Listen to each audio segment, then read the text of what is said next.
Mais Privel, merci beaucoup d'avoir accepté ce petit moment de partage là.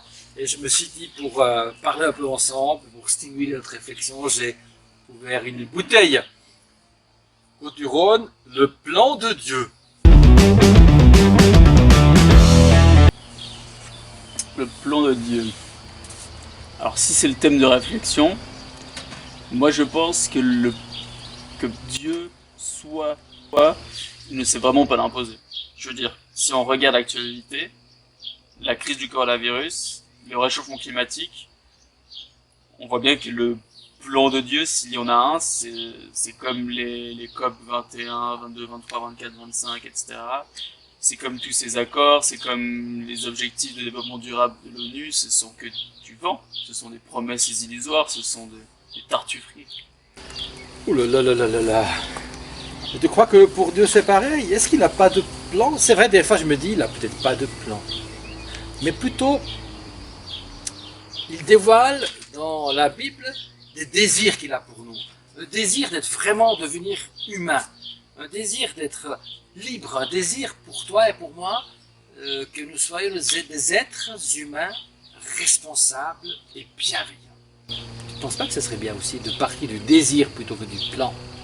Oui, il désire que nous partagions nos biens, que nous partagions nos richesses, que nous partagions du temps, que nous nous aimons les uns les autres. Il désire que nous le louions, que nous le célébrions, que nous le chantions, le dansons. Là tu mets vraiment désir un peu comme, de nouveau, comme un plan, comme une espèce de rouleau compresseur, comme une relance, une croissance qui te pèse. Non, mais je pense que Dieu, peut-être il s'infiltre un peu dans ta vie et il essaye de stimuler en toi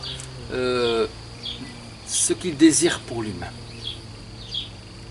Allez, il est temps de boire un peu, hein, parce qu'on est quand même venu pour ça, d'abord. Allez.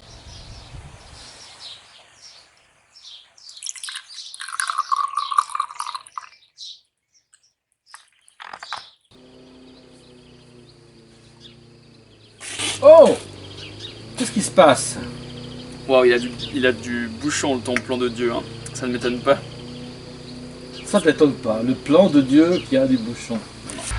J'ai cligné un peu dans la Bible là, et quand tu regardes sur Jean 12, il est écrit au chapitre 12, Jésus qui ajoute, écoute bien, qui est: la lumière est encore parmi vous pour un peu de temps. Marchez tant que vous avez la lumière pour que l'obscurité ne vous arrête pas, car une personne qui marche dans l'obscurité ne sait pas où elle va.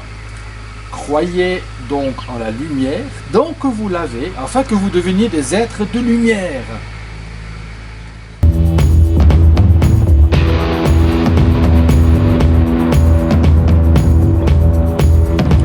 En tout cas, je pense qu'il est bon dans ce temps de découragement et de défi pour surmonter ces complications dans la société.